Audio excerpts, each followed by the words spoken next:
Estado Nacional. Estamos viviendo un momento crítico en la evolución de la pandemia. En este momento crítico, nuevamente, llamo a la unidad de la nación. Lo habíamos previsto y obviamente que nos estuvimos preparando este tiempo. Esperamos que con el avance de la vacunación y con la conciencia que tiene que tener la comunidad, la población chilena, podamos ir disminuyendo la cifra. Estamos haciendo todos los esfuerzos humanamente posibles y de hecho tuvimos una reunión con el presidente ayer y hoy otra más para el tema de las camas críticas. Hoy muchos países, incluyendo países muy desarrollados, están enfrentando el dilema de la última cama. En Chile, si todos entregamos lo mejor de nosotros mismos y actuamos con un espíritu unitario, con voluntad de colaboración, con un sentido de urgencia, podemos evitar el trágico dilema de la última cama.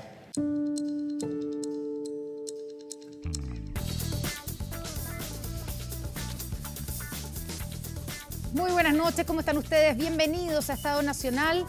Muy buenas noches, Matías. ¿Cómo estás, Connie? Muy buenas noches. En una semana Increíble. que la verdad es que ahí veíamos un resumen. Sin duda ha sido hasta ahora la semana más crítica de la pandemia. Casi 8.000 casos nuevos y 133 fallecidos en las últimas 24 horas, pero uno de los días, el día jueves, superamos los 9.000 nuevos contagios. Esto significa una presión enorme, obviamente, a las UCIs de nuestro país, a las unidades de cuidados intensivos, que están con un nivel de ocupación en promedio del 96%. Y también, obviamente, empiezan los cuestionamientos, algunos cuestionamientos acerca de la efectividad de las vacunas contra el COVID. Y cuestionamientos políticos al manejo de la pandemia, lo vimos el viernes, vamos a hablar de ese tema porque trata todos los ámbitos. Y fue una semana crítica y perfectamente esta semana que parte mañana puede ser igual o puede ser peor, está por verse. Vamos a conversar con expertos y de inmediato les presentamos al panel que esta noche nos acompaña en primer orden. Un panel eminentemente médico, científico, un día que ha sido además muy noticioso. Partamos presentando a nuestros invitados. Es Mauricio Cancino, que es internista de la UTI del Hospital Van Buren, exdirector de ese hospital. Gracias por estar aquí esta noche. Hola, buenas noches, Matías. Hola, Constanza. Muchas gracias. Está María Teresa Valenzuela. Muy buenas noches, María Teresa. Ella es miembro del Consejo Asesor COVID del MinSal y del panel de expertos del Instituto de Salud Pública. Tiene mucho que contarnos sobre lo que ocurrió la semana que pasó y las nuevas vacunas. Gracias, María Teresa. Muchas gracias, Matías y Connie. Y Alexis Calergis, director de estudios de la vacuna Sinovac en Chile, además director del Instituto Milenio de Inmunología e Inmunoterapia y académico de la Católica. Muchísimas gracias, Alexis, por estar esta noche con nosotros. Gracias, Matías, Connie, Marité, Mauricio.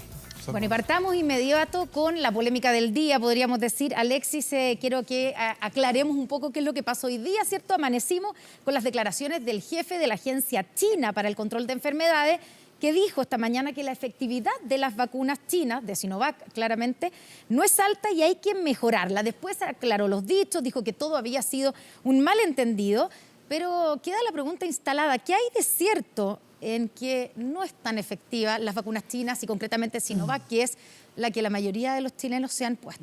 Bueno, gracias por la pregunta, Constanza. Tenemos que recordar que todas las vacunas, sin excepción, que han sido aprobadas en esta situación de crisis sanitaria mundial, siguen en investigación científico-clínica.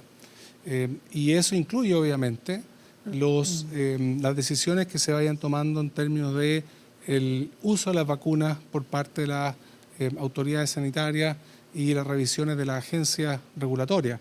Entonces, yo entiendo que el mensaje que plantearon desde la agencia regulatoria china va en esa dirección, y que es necesario ir mejorando las vacunas en general y que China está abierta, obviamente, a ir incorporando estrategias adicionales. Pero hay un reconocimiento, Alexis, ahí en esas palabras del jefe de la agencia china, un reconocimiento de que la efectividad no ha sido tan buena según los estudios que tienen, porque los datos están, ¿cierto? Mientras, si comparamos, mientras la vacuna Pfizer ha demostrado tener una efectividad del 97%, en el caso de Sinovac, Lo que teníamos hasta ahora, antes del informe de hoy día brasileño, ¿cierto? Era poco más de 50% de efectividad. Claro, lo que pasa es que hay que distinguir entre efectividad y eficacia. Ya. Los estudios clínicos han ido mostrando los datos de eficacia.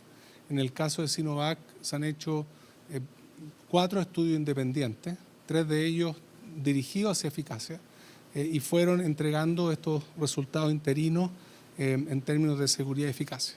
Entonces sabemos que el estudio de Indonesia dio una eficacia del orden del 65%, el estudio de Turquía del 91% y Brasil hizo un desglose dependiendo del tipo de caso de enfermedad. Entonces primero indicó que era el 50.7% de eficacia sobre casos de PCR positivo con síntomas muy leves, cerca del 78% en su primera declaración para casos leves y entre 90 y 100% para casos severos.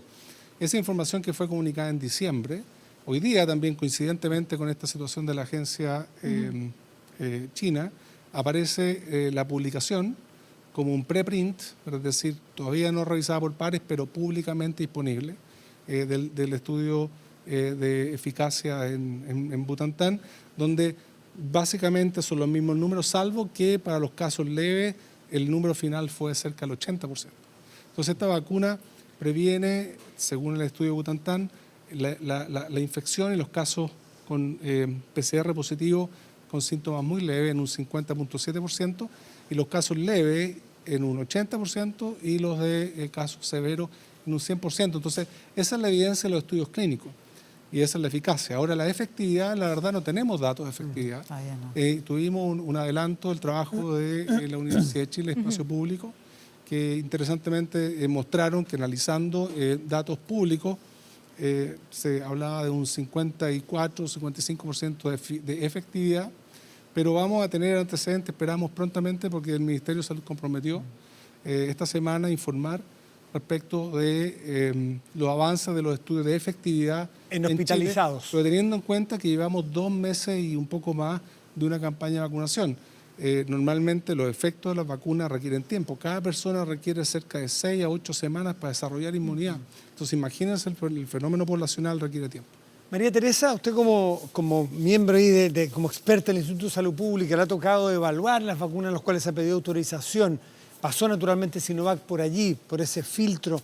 ¿Les preocupa la información que viene desde China hoy día? ¿Qué le puede transmitir usted a las personas que nos ven o que tienen la inoculación o que la esperan para mañana o que están esperanzados en esta vacuna que mayoritariamente, como decía la Connie, está puesta en los chilenos?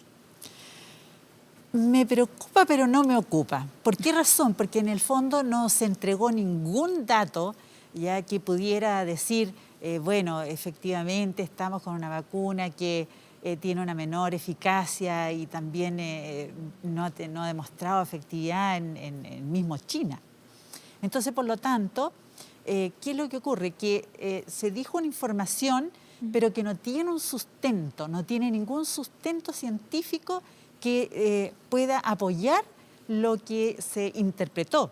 Porque la verdad es que cuesta entender, ¿no es cierto?, qué es lo que dijo realmente el director de los centros, ¿no es cierto?, del CDC de China, y qué es lo que realmente captó la prensa y se difundió por diversos países del mundo.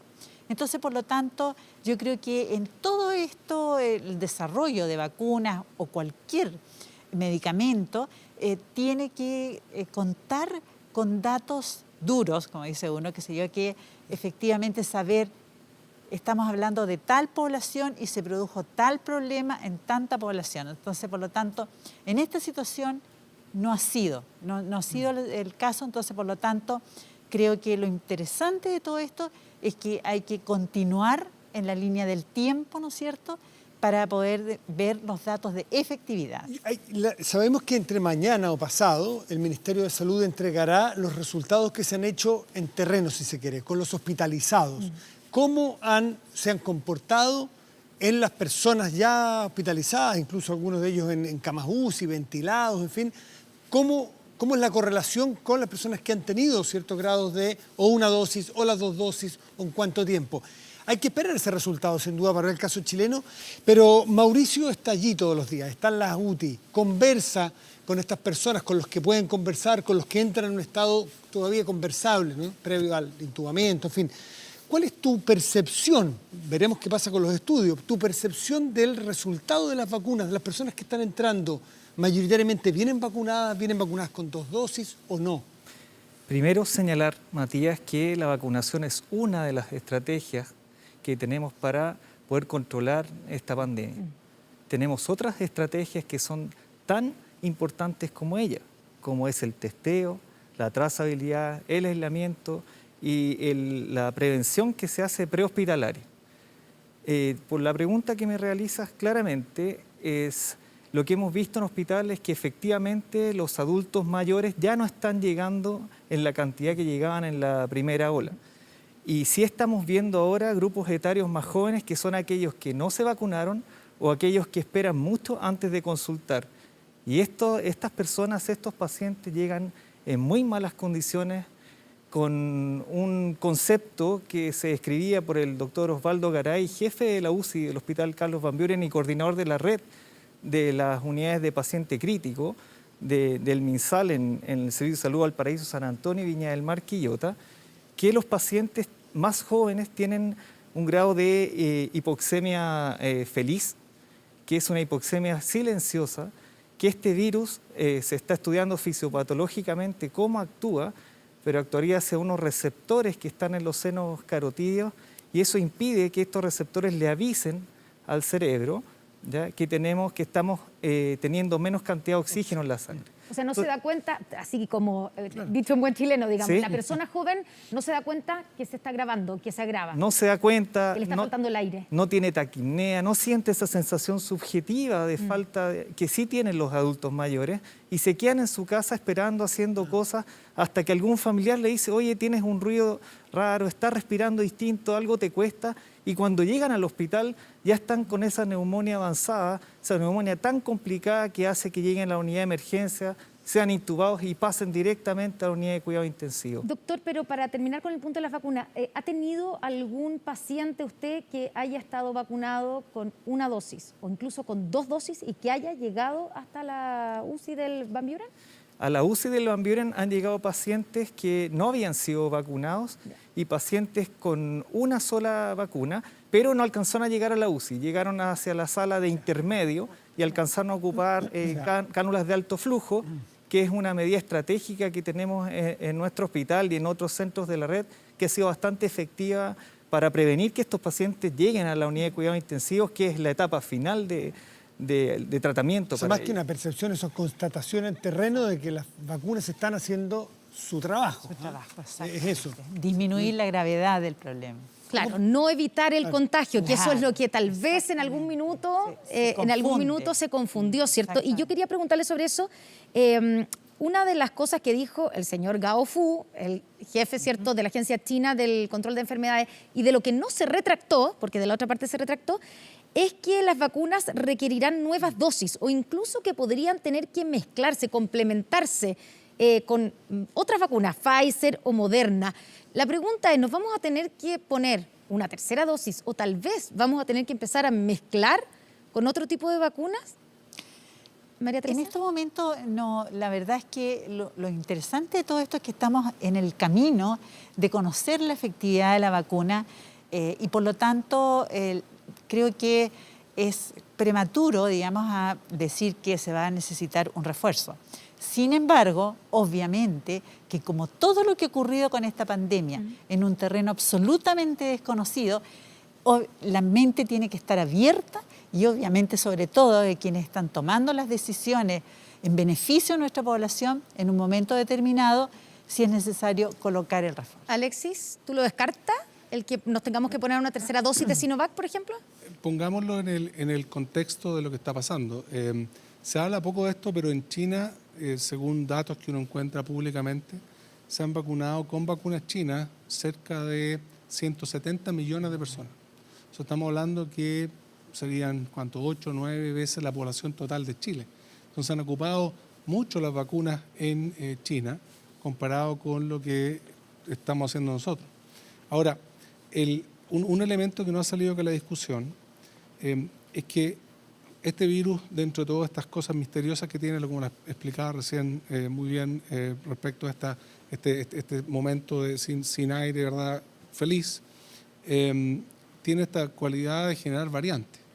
Entonces, la necesidad de mantener la inmunidad alta, ¿verdad?, puede también tener que ver con las variantes, porque las variantes son, por su definición, distintas a la cepa original, y todas las vacunas que estamos ocupando hoy en día están hechas con la formulación que tiene la cepa original o la secuencia original del virus. Entonces también interpretemos ese comentario que hizo la Agencia Regulatoria China, a que vamos a estar obligados, si este virus sigue cambiando y siguen haciéndose frecuentes y dominantes las variantes, a entrar con vacunas que puedan generar inmunidad hacia las variantes. Y ahí hay un espacio, obviamente, para mejorar las tecnologías. Estas vacunas están todas todavía en investigación y desarrollo científico y clínico. Por lo tanto, cualquier mejora dirigida a aumentar la inmunidad y además proteger contra las variantes sería positiva. En el caso de CoronaVac, vimos que en este artículo que ustedes mencionaron, que es muy importante que esté ahora públicamente disponible, el estudio fase 3, se mostraron datos de reacción de los sueros, de los anticuerpos que generaron las personas vacunadas en Brasil en ese estudio contra las variantes brasileñas. 2 variantes probaron. Y además, un estudio del New England que se publicó antes mostró también cierta capacidad neutralizante.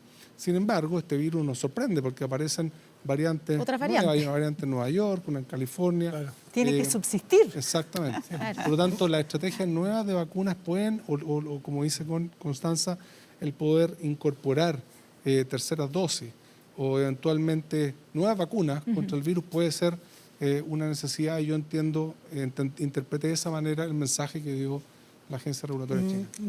Mauricio Cancino, el presidente decía en esa imagen que veíamos que no debiéramos llegar a la última cama, a esa crisis de la última cama, a la duda.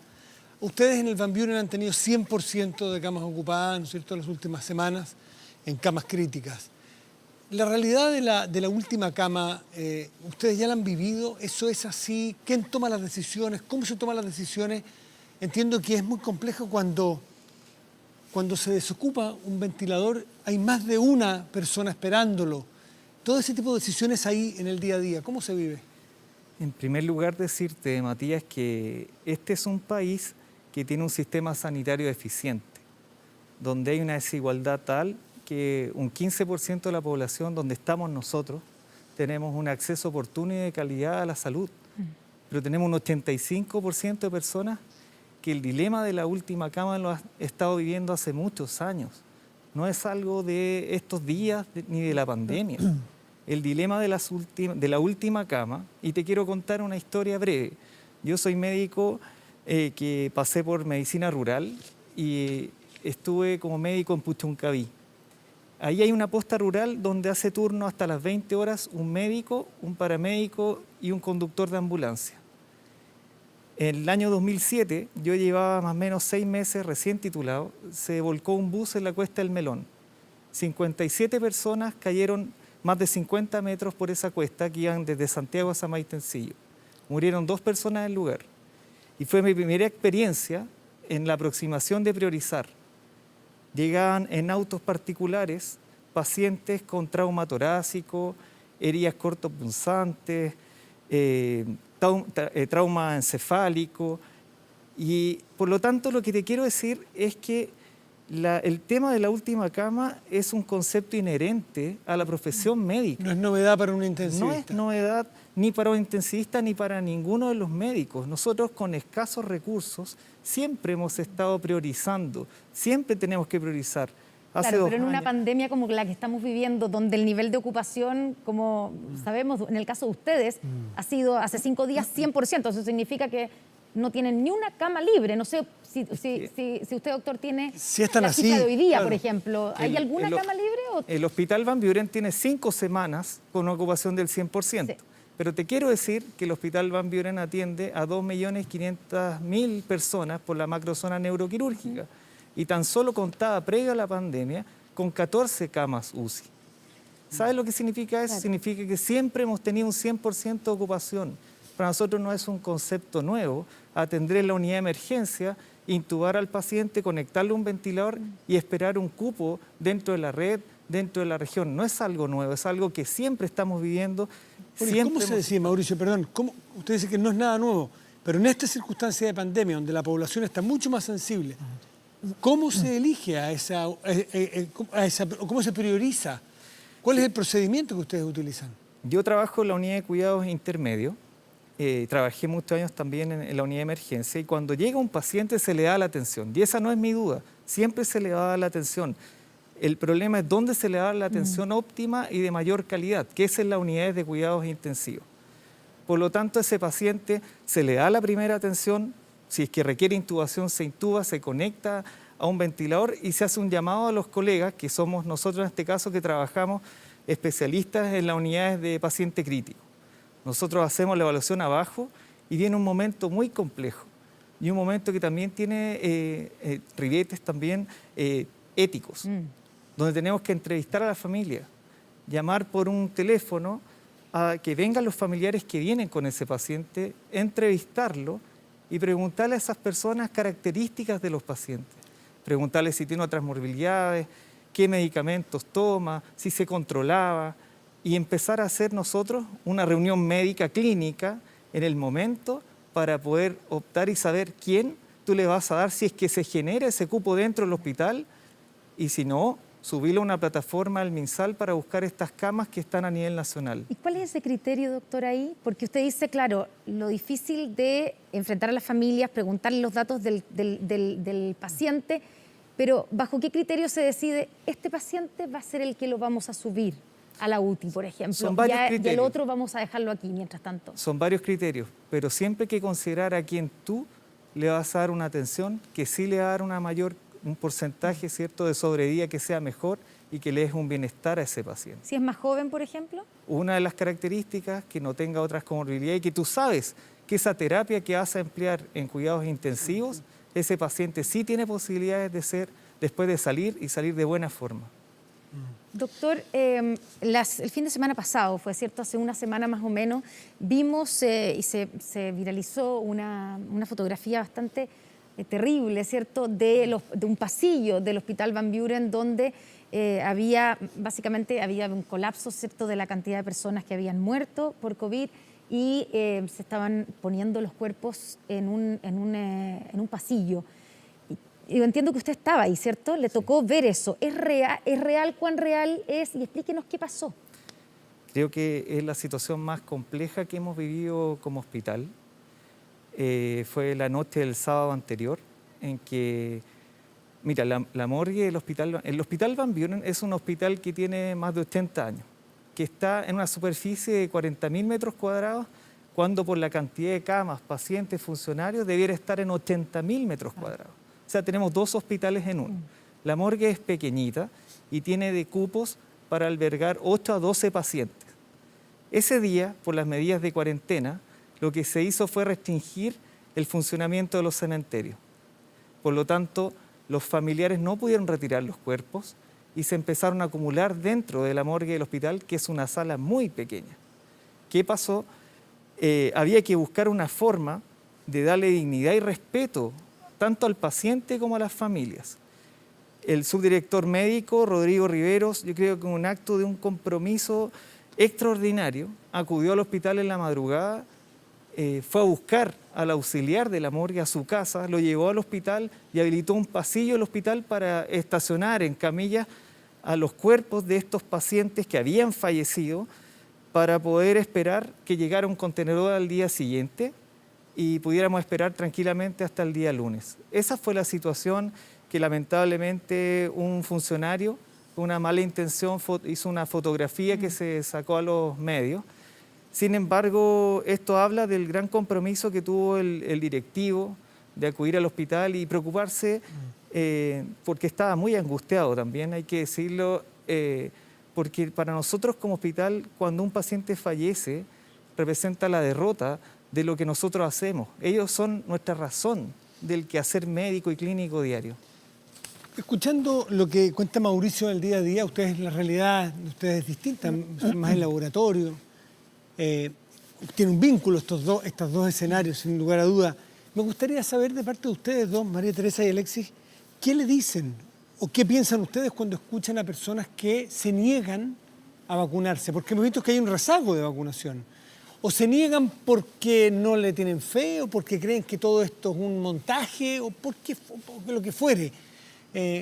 Teniendo a la mano salvarse de una situación que Mauricio nos da el testimonio. ¿Qué es lo que piensan ustedes, María Teresa? Bueno, fundamentalmente cuando las personas realmente no aprovechan este gran beneficio, digamos, que es recibir la vacuna, generalmente pasa por falta de información. Es la causa más importante, les falta información. Entonces, por lo tanto, aquí hay una labor muy relevante de todos los equipos de salud de educar permanentemente los beneficios que otorga la vacuna. En el fondo ya hoy, por ejemplo, disponer de esta vacuna acá en Chile, que ya sabemos que han ingresado prácticamente casi 15 millones de dosis, la verdad es que es un beneficio muy grande para Chile y por lo tanto disponibilizar de ella y poderla aprovechar al máximo es esencial. Entonces, por lo tanto, la educación, fundamental. El difundir los conocimientos, fundamental. El que en realidad la población conozca lo que está contando el doctor acá, es muy bueno, porque hay que sensibilizar a la población. Hemos visto, digamos, todas estas fiestas clandestinas, la gente joven que no quiere realmente cumplir con las normas sanitarias, que se niega. Obviamente aquí hay que comprender por qué realmente no quiere cumplir, y es lo mismo que va a pasar con la vacuna, ¿no es cierto? Pero lo importante es que sientan el dolor, que logren ver ese rostro del dolor, porque lo que pasa es que cuando se ve esto transformado en números, se transforma en una cosa muy fría, muy fría. Entonces, por lo tanto, aquí justo con las vacunas también hay que entregar información desde los colegios. Yo creo que este tema de las vacunas... Y desde la autoridad hay que hacer algo mejor, porque han habido críticas también, María Teresa, a cómo ha sido el manejo de la comunicación de riesgo, por ejemplo, por parte del gobierno. ¿Qué es lo que falta cuando estamos en una semana en que esto, como decía Matías al principio, puede empeorarse? Bueno, la verdad es que todo se puede hacer mejor. Pero, sin embargo, si me preguntan qué siento yo personalmente, que lo estoy permanentemente criticándome, el tema de los números. Siento que aquí falta ver rostros de dolor que puedan transmitir, digamos, a la población lo que está pasando. No puede ser números que tienden a generar temas anónimos, sin alguien detrás, sin una familia que está teniendo el dolor. Entonces, por lo tanto, yo creo que acá lo fundamental es que a esto le pongamos corazón, le pongamos personas, le pongamos humanidad y, por lo tanto, con mensajes cálidos detrás de cada uno de los números. Alexis, ¿tú qué puedes? Sí, yo primero que nada, muy valioso, muy real y fuerte el testimonio de Mauricio. Yo creo que es muy importante escucharlo y que la audiencia lo escuche. Y por otra parte también es absolutamente entendible que los ciudadanos, ciudadanas tengamos preocupación, duda respecto a cualquier nuevo medicamento, cualquier nueva vacuna.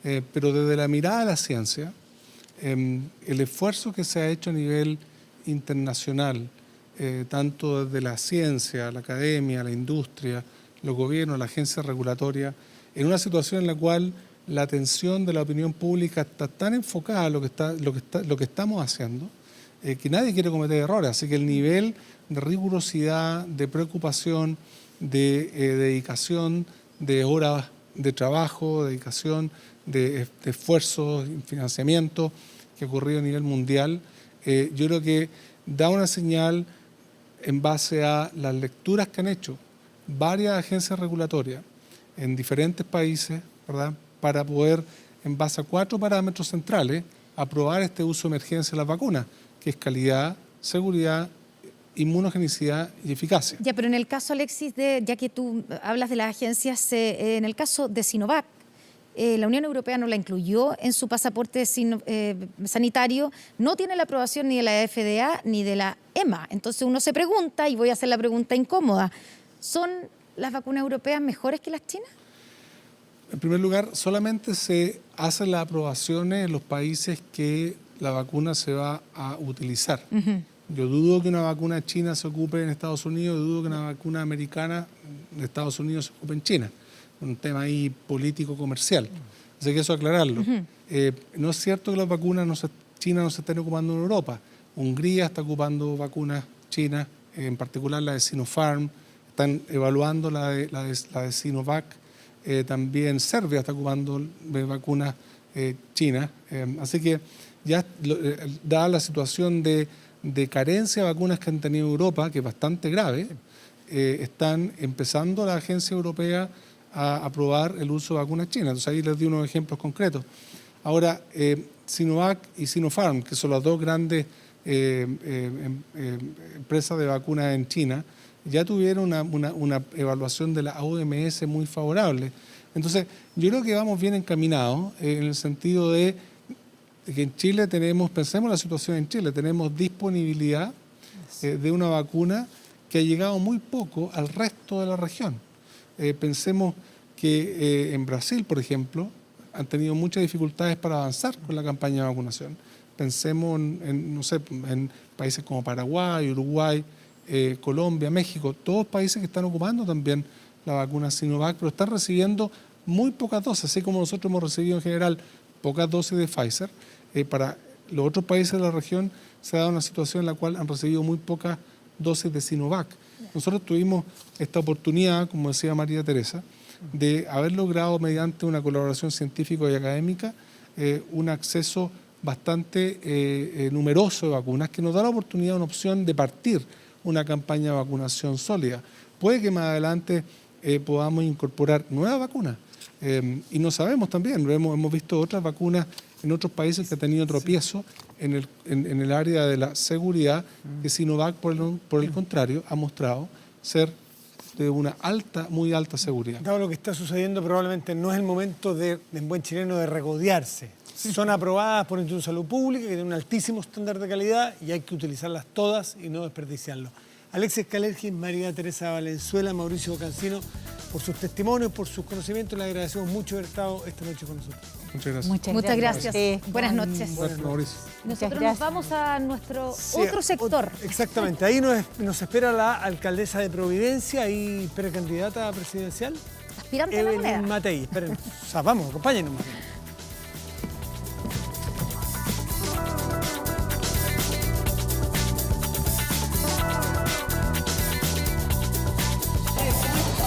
Muy bien, bienvenida. Gracias, muchas gracias. ¿Se va a maquillaje? ¿Va para allá? Sí. Claro, va.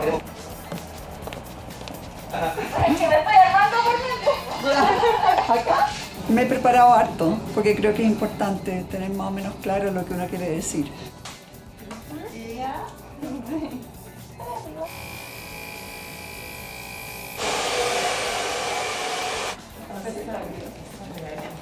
Un domingo más.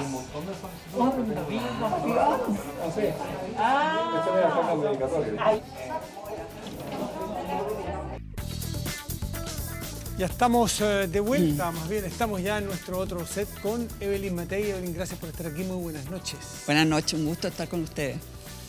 Bueno, esta es la semana de lo que estábamos hablando, sin duda, pero en materia política es la semana del 10%, que es una relación muy directa con el tema de la pandemia. Y en su sector, por Dios, que ha costado ordenar las huestes. Hay muchos militantes de su partido, de RN, que están con el 10%, este tercer 10%, incluso creen que debe ser moción del propio gobierno. ¿Qué es lo que piensa usted? A ver, lo que sabemos a esta altura, ¿no es cierto?, que hay gente que ha recibido ayuda, hay gente que necesita ayuda y no la ha recibido. Hay gente que quisiera tener ayuda, pero en realidad no ha perdido el trabajo, no ha perdido algo y por lo tanto hay una discusión ahí si deberá ayudársele también porque el dinero no alcanza de verdad para todo. Y la otra cosa que sabemos es que el 53% de los dineros retirados en el primero y segundo retiro están en bancos. ¿no? Un ahorro, 53%. eso Cuentas corrientes. En cuentas corrientes, en depósitos, etc. Por lo tanto, lo que sabemos a esta altura es que hay alguna gente que necesita ayuda y no la ha recibido. Hay otra gente que ha recibido el dinero y no está claro que lo hayan necesitado porque lo tienen en los bancos. Y la otra cosa que sabemos es que los políticos han visto en esto una forma de ganar votos y de hacerse popular, o por lo menos una forma también de que si se oponen van a perder votos. Y por lo tanto yo creo que mientras sigan habiendo elecciones vamos a seguir teniendo retiros. Lo más probable es que haya un retiro ahora, si se han corrido las elecciones, ¿no es cierto?, a mayo, así que probablemente en mayo haya otra, o cuando quiera que sean las próximas elecciones, porque no lo sabemos. Después va a haber otra para las primarias presidenciales y después va a haber otro, ¿no es cierto?, para las elecciones parlamentarias. O sea, eternos 10%. Por lo tanto, yo creo que nos vamos a ir de 10% en 10%. ¿Y qué debiera hacer el gobierno ante ese escenario, pensando en que todo indica que este 10% esta semana se va a aprobar, ¿cierto? Están todos los votos de Renovación Nacional y también algunos de su propio partido. ¿Debiera el gobierno dar la pelea hasta el final, llegando al Tribunal Constitucional, o debiera seguir la recomendación de Mario Desbordes y transformar el proyecto en suyo, como lo hizo con el segundo Claro que retiro? lo hizo. Sí, yo no soy quien para dar consejos, ¿no? Pero yo en el fondo Pero lo que usted fue hubiera ministra tratado del de evitar, Trabajo. lo que Ya yo estuvo hubiera ahí. tratado de evitar es que llegáramos al primer retiro, porque en realidad ahí se jugó en realidad el partido. Cuando en algún minuto quizás se puede conversar todavía. No sé si que a estas alturas hay mucha gente con ganas de conversar, con posibilidad de conversar, porque basta que alguien lo proponga y nadie se atreve a decir, oye, cuidado, el 53% está en los bancos, está en depósitos, y hay mucha gente que ya no tiene. En el fondo ya nadie se atreve. Así que yo diría que a estas alturas es bastante tarde. Ahora, claro, el gobierno puede recurrir al Tribunal Constitucional. El ¿Usted se problema lo recomendaría es que ahí, si usted fuera la ministra del Trabajo, como fue en su yo minuto? hubiera tratado de pararlo mucho antes. Pero ya no se paró. Bueno, por eso que te digo, si yo hubiera sido ministra del Trabajo, de verdad hubiera hecho todo el esfuerzo a la primera vez. ¿Pero en qué Y a calidad? esta altura, perdón, además el Tribunal Constitucional está metido en un lío institucional Propio. interno. Entonces realmente hay una tensión ahí que hace muy difícil. Entonces lo que yo veo es que estamos yéndonos directo a una situación en que efectivamente hay gente, y yo creo que eso es lo que hay que poner sobre la mesa, cuáles son las personas que necesitan ayuda y a las que no les está llegando, y cómo podemos hacerlo en forma eficiente. Porque de otra manera, lo que vamos a estar enfrentando probablemente son 30 o 40 años futuros de pensiones muy bajas, porque esto de poder restituir las platas de verdad son cosas que se dicen, pero que no se hacen y todo el mundo lo sabe. Evelyn, su sector ha sido partidario tradicionalmente, además de la focalización, por las razones técnicas descritas. El sector de opositor hoy día más bien de la universalidad de las ayudas. Entre medio hay un montón de matices. ¿Usted cree que su sector ha abusado de una cierta ortodoxia focalizadora, de que no se cuele nadie que no necesita plata y con eso evitar que sea más rápido y más... Yo he sido muy crítica en general de la focalización, porque la focalización trae vicios. Mucha gente ya a esta altura sabe qué tiene que hacer o qué tiene que decir para recibir ayuda. Entonces, por ejemplo, mucha gente pide a su empleador que por favor no le cotice, ¿no? Porque en realidad si le cotizan, tiene que pagar si que se enferma, porque sube de tramo, de B a C, en FONASA. Le pueden quitar la beca al hijo, le pueden quitar algún tipo de subsidio, etc. Entonces, yo creo que la focalización era lo correcto en los años 70, en los 80, quizás todavía en los 90. ¿Qué hay que hacer ahora? ¿Universalización? Yo te diría, mira, universalizar completamente tampoco me parece. No le vamos a ir a dar al 5% más rico ni nada. Yo creo que tiene que ser muy masivo y tiene que ser muy simple. ¿Y en eso se ha equivocado? ¿Se ha equivocado este Yo creo gobierno que en eso? efectivamente ha sido muy poco simple. Ha sido complejo, está lleno, pero, o sea, el solo entender quién tiene derecho a qué ha sido complejo. ¿Y por lo tanto ahí hay hacer una un crítica. ingreso universal de emergencia?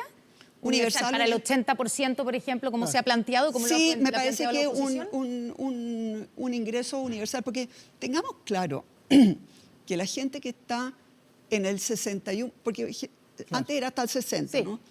Pero la diferencia entre una persona que está en el 60 o en el 61 o en el 65 pueden ser 2.000 pesos, ¿no? Entonces, la verdad es que a mí me parece que tiene que masificarse bastante y creo que en ese sentido se mejoró. Evelyn, usted decía que hay candidatos que se dieron cuenta que era popular esto del tercer retiro. ¿Incluye ahí, por ejemplo, a los de su propia coalición? Me refiero, Obviamente, Mario Desbordes. a todos ellos, sí, los incluye a todos ellos. ¿Lo acusa de populismo usted en su propuesta? Yo no estoy acusando de populismo. Lo que sí estoy diciendo es que es muy popular y que en el fondo no se atreven a decir que no. Y que en el fondo tampoco se han buscado medidas alternativas serias y además creo que ya es muy tarde. A estas alturas ya están todos embalados, los políticos están en el fondo con cuentas, ¿no es cierto?, tratando de ganar votos. Perdón, y además hay un tema que es súper importante. Los chilenos y todas las personas sienten que esa es su dinero. Y ha habido, además, como una desconfianza hacia las AFP, muchas veces provocadas por las mismas AFP, otras veces provocadas por los políticos que no hemos reaccionado a tiempo. Pero en el fondo la gente prefiere tener esa plata que es de ellos en el bolsillo y no en las manos de una AFP. Y ahí hay, por lo tanto, 30 o 40 años de historia de las cosas mal hechas. Evelyn, cuando usted nos plantea que hay candidatos, incluso los de su coalición, con los cuales usted va a tener que competir eventualmente en una primaria, todo este escenario de que más que las convicciones importan los votos y el rating y las encuestas, ¿eso usted la motiva más a seguir hacia una primaria o la desincentiva? Perdón, es que yo no lo estoy diciendo como una acusación. No, está narrando. Yo estoy diciendo que en realidad, así como para ustedes los periodistas, ustedes buscan el rating, los políticos buscan el voto. Así es. Sí, ¿no? Pero uno no busca el rating a cualquier precio. Bueno, ahí hay un tema, hay algunos periodistas que sí, pero hay algunos políticos que pero sí, eso otros que no. A nosotros Hay de todo. A nosotros nos puede incentivar a trabajar en un determinado programa y en otros no. Exactamente. Por eso se le pregunto, ¿este estado de las cosas que usted narra de sus propios pares, la motiva a ir a la primaria para ser presidenta de Chile o la desincentiva? Me motiva y me desincentiva pero tiene al que mismo tomar una tiempo. decisión usted en un momento. Sí, tengo que tomar una decisión. Mira, yo realmente siento que Chile puede tener un futuro espectacular. Y creo que además los chilenos, los votantes, en este momento están siendo mucho más sensatos que los políticos.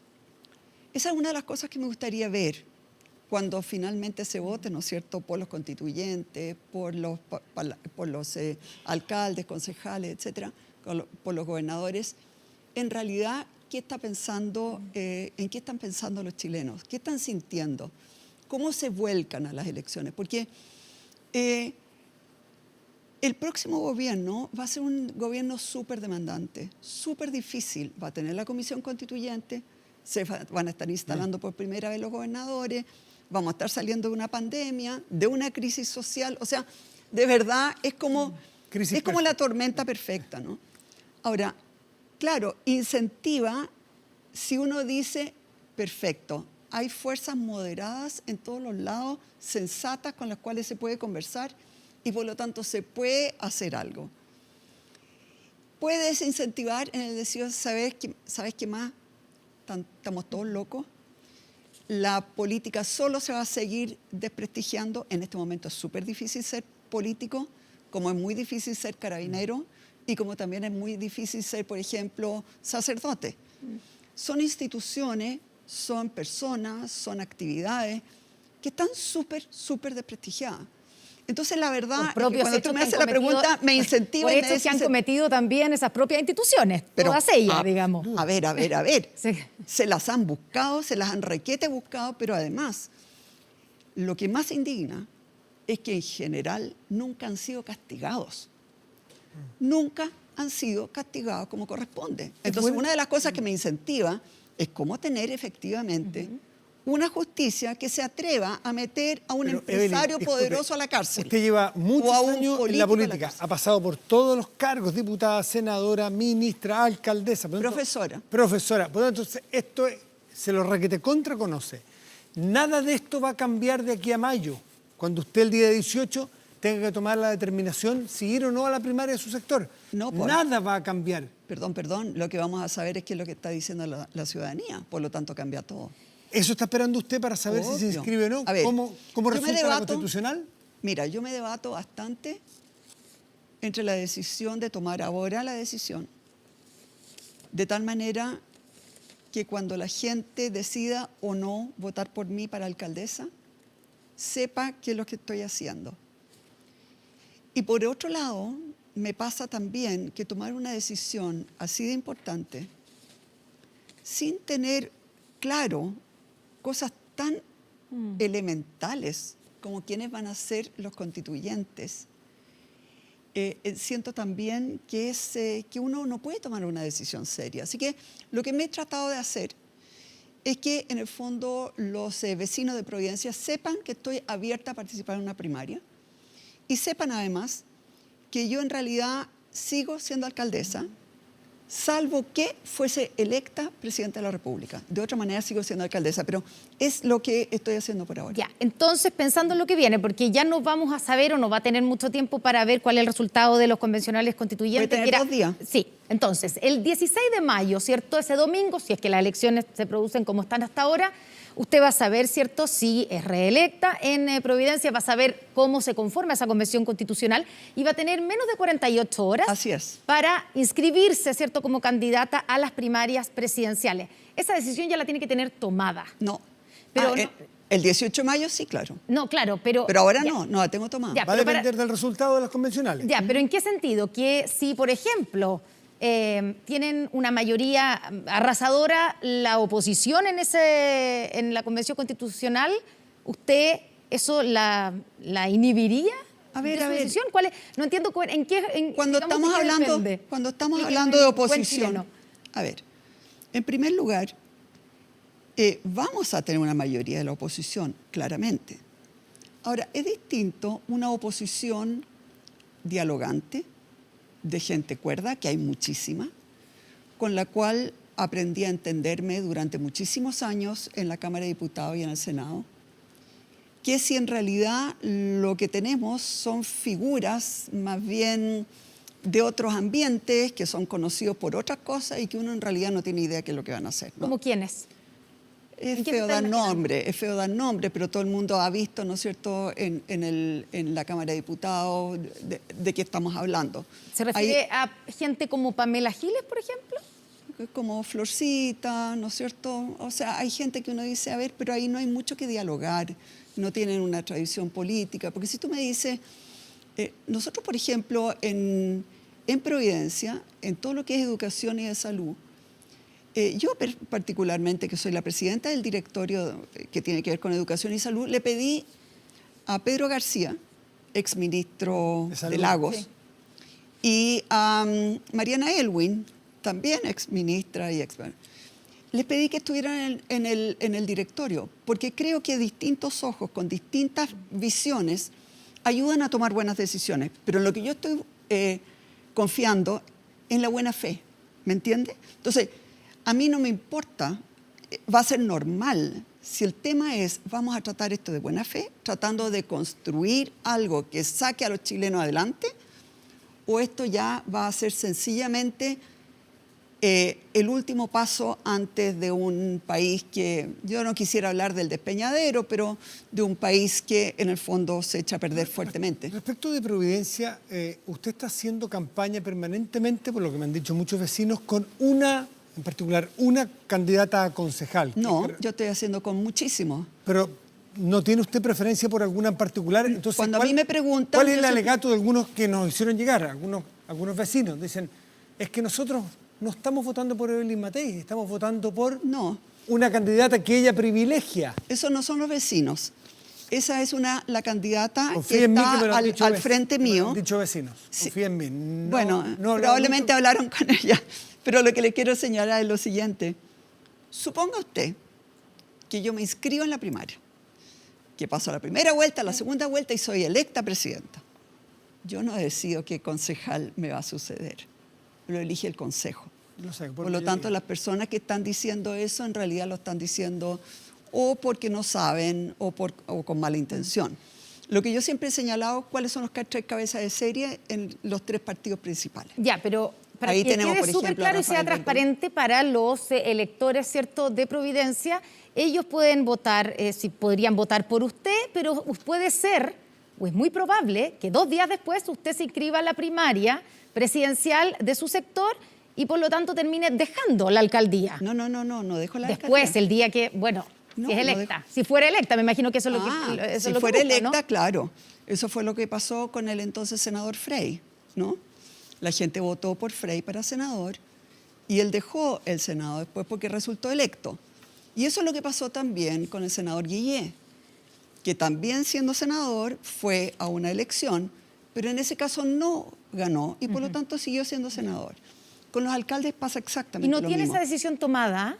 No, no la tengo tomada. De verdad, no es que no quiera contarnos, es que no la tiene tomada. No la tengo tomada. La verdad es que, a ver, yo creo que todo el mundo que me conoce sabe primero lo feliz que he sido como, y soy como alcaldesa de Providencia. Segundo, todo el mundo sabe lo difícil que se viene.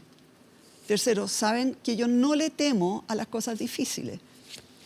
Y cuarto, lo que realmente me importa es, suponga que llego a ser presidenta, ¿tengo de verdad la posibilidad de hacer algo que permita sacar adelante a Chile o no? Eso es lo que a mí me mueve, o sea, porque al final sacrificar, yo no me muero de ganas por ser presidenta, eso todo el mundo lo sabe. No es algo que yo esté buscando, no necesito ser presidenta para ser feliz. El tema es, ¿voy a poder hacer una diferencia para que Chile esté mejor o no? Esa es la pregunta que en el fondo me... Evelyn, no nos quedó tiempo porque nos tenemos que ir, pero antes de irnos, sentado aquí, Joaquín Lavín le puso un 5 al presidente Piñera y al gobierno en el manejo de la pandemia. ¿Qué nota le pone usted? En el manejo de la pandemia hay distintos aspectos. Uno, todo lo que es equipamiento y vacuna, le pongo un 6, 6,5. La parte comunicacional, un 3. La parte... Un 3, la parte que... sí, ha tenido muchos ideas... ¿Lo del exitismo, por ejemplo? ¿Eso es parte de la mala comunicación? ¿Sabe lo que ¿Bajar pasa? la percepción de riesgo? No, yo diría que son muchas cosas muy cambiantes. Yo entiendo que en una pandemia, por Dios que es fácil pegarle al que esté a cargo de eso. Porque todo se tiene que improvisar, todo se improvisa y por lo tanto van a haber muchos errores. Y a cualquier error, si nosotros tenemos al frente gente que lo único que quiere es pegar, eso es lo que van a hacer y les va a ir bien. Pero yo siento, digamos, que han sido muy responsables en las cosas como equipamiento, camas, ventiladores, vacunas, etcétera. Pero yo creo que ha faltado siempre ese acompañamiento de decir, ¿saben qué más? De usted depende. O sea, hay una cosa comunicacional, de usted depende, use la mascarilla, cuidado, los médicos. O sea, creo que hay un tema ahí comunicacional y que no le estoy echando la culpa al ministro vocero. ¿A quién? No, es a la presidente? forma en que se toman las decisiones. Es la forma en que se toman las decisiones, cómo se comunican distintas personas para comunicarlo. Ahora, no estoy diciendo que sea muy fácil hacerlo, pero creo que no ha resultado bien. Y creo que efectivamente con las vacunas todos nos relajamos. Porque creímos, falsamente, que ya teniendo vacunados a los mayores de edad, a los menores no les daba. E ignoramos que en todos los otros países que nos llevan delantera, la segunda fase aguda fue peor que la primera. Y eso además viene con un cansancio, con un agotamiento, con un hastío de la gente que ya no quiere seguir encerrada. Entonces, era súper importante ahí una comunicación muy fina que no es el punto fuerte del gobierno, desgraciadamente. Evelyn Matei, muchas gracias por Evelyn. estar con nosotros esta noche aquí en Estado Nacional. Un gusto estar con ustedes. Y Talana cuenta con la más completa y robusta plataforma de recursos humanos en Chile, con la cual han ayudado a más de 3.000 empresas a digitalizar sus procesos, reducir sus costos en más de un 30%. Con sus soluciones de remuneración, control de asistencia y turnos, comunicaciones, firma digital, gestión de personas, digitaliza el área de recursos humanos. Con Talana rediseña la forma de trabajar Conoce más en talana.com. Hacemos una pausa y volvemos con nuestro panel de conversación aquí en Estado Nacional.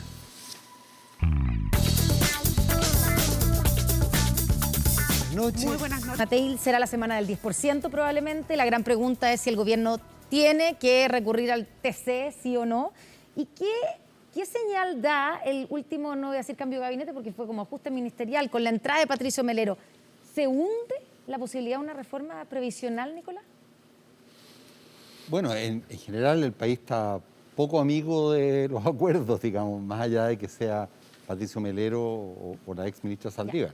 ¿Pero Patricio Melero ayuda a generar esos acuerdos?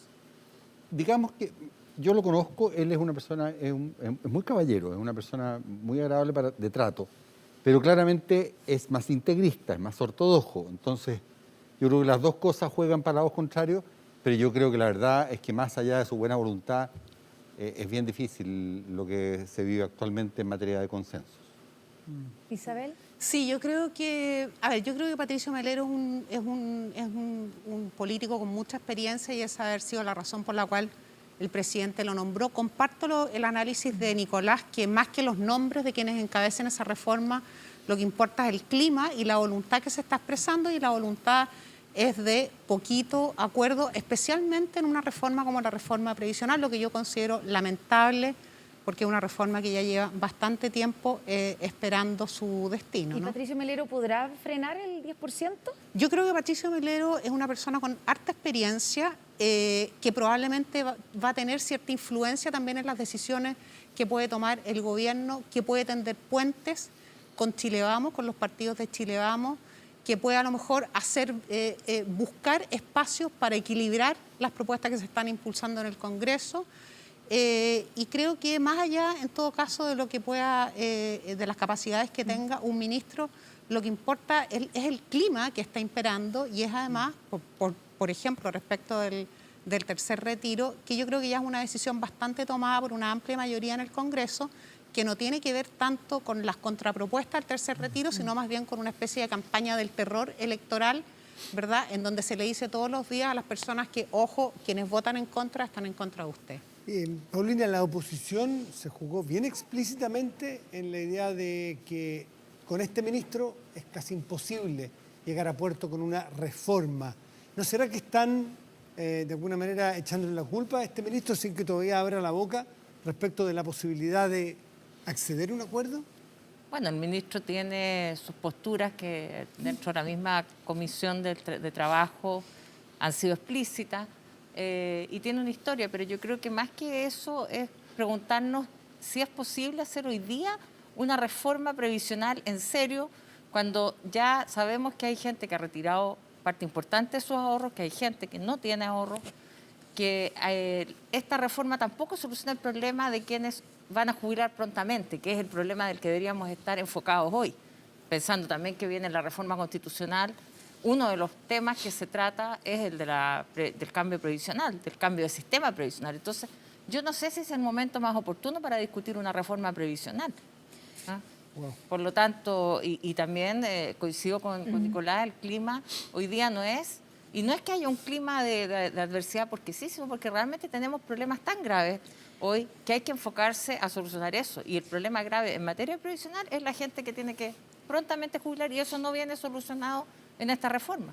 Max, ¿tú cómo ves el tema del cambio de ministro? Da la impresión, algunos han visto que esto, aquí sale que, digamos, salen los ministros sin ni siquiera pedirle permiso al presidente, y da la impresión que también es un gobierno que no puede ordenar a sus filas frente a un tercer retiro. Están todos los votos de Renovación Nacional, básicamente como reacción al nombramiento de Patricio Melero, apostando por aprobar el tercer retiro. Es que yo creo que la debilidad del gobierno es muy grande. El gobierno está pasando por probablemente el momento más difícil desde el inicio de la pandemia desde el punto de vista político. Y coincido con Nicolás en que el clima hoy día es un clima que hace muy difícil también construir acuerdos, sobre todo en una cuestión tan trascendente, tan de fondo como es el cambio en el sistema previsional. Creo que el escenario electoral en eso no acompaña, no ayuda, al contrario, lo va a ir haciendo más difícil. Y creo que además, más allá del nombramiento de Melero, creo que hay una señal política muy potente que hoy día la reafirma la refuerza la encuesta académica que acabamos de conocer. ¿Cuál es? Los candidatos que se están perfilando son los candidatos que están más hacia la izquierda. Y por lo tanto eso hace más difícil todavía que los sectores más moderados de la oposición tengan margen para poder negociar con el gobierno un acuerdo en materia previsional. Te iba a preguntar justamente a ti el factor Pamela Giles, que en los últimos días, hace tiempo viene sonando, pero en los últimos días viene instalándose con muchos candidatos de la oposición, particularmente Boric, Heraldo Muñoz, ya explícitamente criticando. En algún momento había mucho temor a decir algo, sencillamente. ¿Tú crees que Pamela Giles, que hoy en la última cadencia dispara, qué rol va a jugar ese personaje político en lo que resta de cada elección? O sea, la encuesta académica del día de hoy muestra que entre Pamela Giles y Jadwe suman ya más del 30% de respaldo. O sea, ya es una cuestión estructural, que le veo poca posibilidad, poco margen para poder cambiar sustantivamente en lo que queda. Al contrario, creo que el clima de polarización, de desacuerdos, va a ir fortaleciendo precisamente esas candidaturas. Y por lo tanto, creo que eso va, lamentablemente, a hacer más difícil la posibilidad de construir acuerdos con un sector de la oposición. Y se transforma, Nicolás, en una candidata incómoda, por ejemplo, para la oposición, por decirlo menos. O sea, a ustedes en la oposición, digamos, les complica porque los candidatos del PPD, del Partido Socialista, Partido Radical, o sea, no le hacen ni sombra a lo que hoy día dicen las encuestas de Pamela Giles. ¿Tú ves la posibilidad de que la oposición finalmente termine obligada de alguna manera a ponerse detrás de Pamela Giles como candidata presidencial? A ver, a mí me interesa un poquito más hablar sobre los temas que sobre las personas. Ya me preguntaron por Melero, ahora me preguntan por Giles. Déjame decir algo. Pero un factor político, sí, no solo una persona. Ciertamente. Forma ser político. Dame un segundito, voy a llegar a eso. Se ha dicho permanentemente, y yo no había tenido la oportunidad de dar mi explicación al respecto, que la gente ha retirado los fondos de la AFP, pero en la práctica los ha ahorrado, no se los ha consumido. Entonces, que eso sería como una especie de prueba de que ha habido un cierto abuso, digamos. Yo creo que es exactamente al contrario. Es perfectamente evidente. Tú sabes, por ejemplo, hoy día lo leí en el Financial Times, que ha aumentado muchísimo la demanda por activos líquidos y no por cosas de más largo plazo, porque la gente, en medio de la incertidumbre de la pandemia, quiere tener su plata lo más cerca posible porque puede ocurrir cualquier cosa. Entonces es completamente natural que las personas intenten sacar plata, ¿cierto?, que están emposadas solo para la jubilación, y las puedan tener, ¿cierto?, a la vista, porque no tienen ninguna confianza de que este gobierno los va a ayudar en lo sucesivo. Entonces es una reacción natural. Ahora, aquí voy en el fondo. A que todo esto se ha producido, Matías Connie, porque creo que este gobierno, sin ser populista, y lo decía Isabel Pla, es un gobierno que ha equivocado la dirección de hacia dónde debe ir el país de forma total. Tiró la micro en contra del tránsito. Ustedes plantearon la vez pasada que estuve acá, que Chile ha hecho mucho en materia de la pandemia del gasto. Es lo que dicen organismos como el Fondo Monetario Internacional. Que no lo dice, pues, Connie. Es el punto, porque hay que leerse las cosas bien. Lo que dice explícitamente ¿Chile está mal evaluado por los organismos internacionales especializados en el manejo de la pandemia? Y te invito, después te voy a mandar el link. Dice, esta información es la información dada por los gobiernos. No se sabe si se ha ejecutado o no, y no se sabe en cuánto tiempo más podría ser ejecutado. Arreglón seguido dice, por lo tanto, por su distinta cobertura, etcétera, nos sirve para comparar unos países con otros. Eso dice el documento. Y lo primero que hacen acá, para tratar de propagandear, ¿cierto?, es hacer una comparación que es exactamente lo que el fondo dice, no se puede hacer. ¿De qué forma tú puedes efectivamente comparar? Porque además tú no sabes si han vestido un santo para desvestir otro, o perdón, desvestir un santo. ¿De qué forma se puede comparar? No veo dónde están los proyectos, dónde están los equipos de Pamela Giles. En todo caso, lo que logramos fue muy importante. Durante muchos años, en los últimos años, ya se venía diciendo, ¿verdad? Lamentablemente, es con unidad y con buena voluntad.